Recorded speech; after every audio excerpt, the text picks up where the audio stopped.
Crony capitalism. What is it? Why is it so bad? To answer these questions, let's think about good old-fashioned capitalism. It is premised on the free exchange of goods or services between independent agents. Let's say I want to buy some cereal. Steve's Grocery is selling my brand for $4. Ted's Grocery has it for $5. I buy from Steve, which creates the most value for both me and him. Meanwhile, Ted now has an incentive to cut his costs so he can compete better.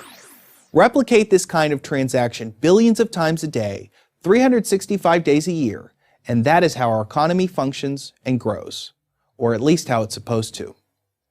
Now, what about crony capitalism? Let's say it's the government that wants to buy some cereal.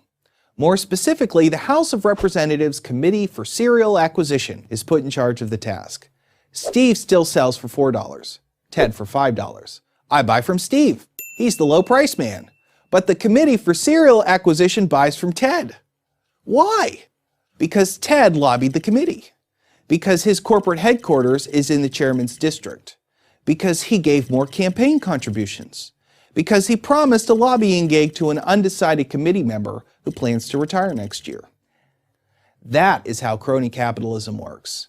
And it happens all throughout the government, from defense contracting to farm subsidies, clean energy programs, infrastructure spending, affordable housing, food stamps, Medicare, Obamacare, tax policy. You pretty much name it, crony capitalism is there. Capitalism is moral because it is premised on a voluntary exchange between independent parties who agree to the deal only because it creates value for everybody.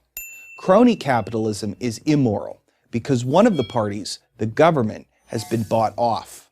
This creates three problems. First, it is unfair. Politicians are spending the public's money, but not for the public interest. Instead, they reward friends, supporters, or themselves.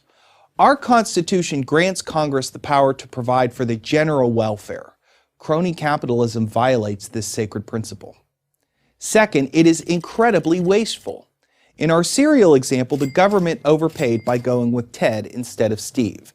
That's obviously a waste of taxpayer money. In fact, it is really stealing from the taxpayer.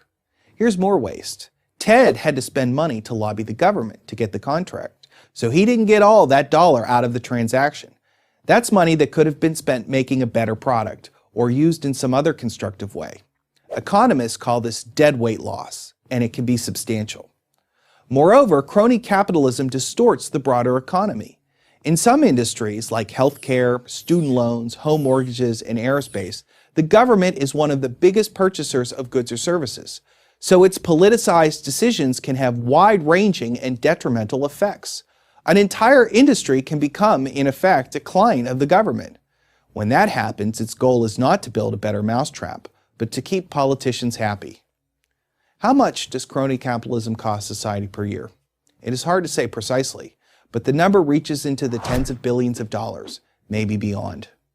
Third, it tempts politicians to break the law. Once politicians feel free to spend the public's money for their own political purposes, they are just a hop, skip, and a jump away from doing so to line their own pockets or pump up their campaign funds, or both. So what can we do? Our first task is to recognize that government must have limits.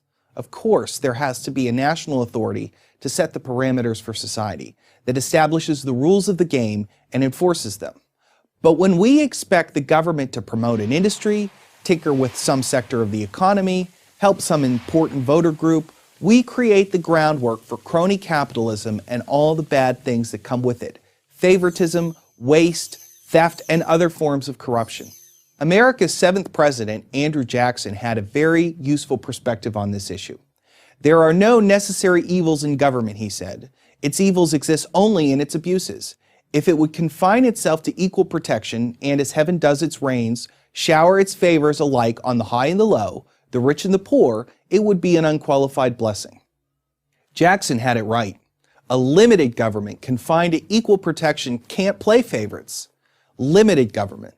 If getting rid of crony capitalism is the goal, it all starts there. I'm Jake Cost of the Weekly Standard for Prager University.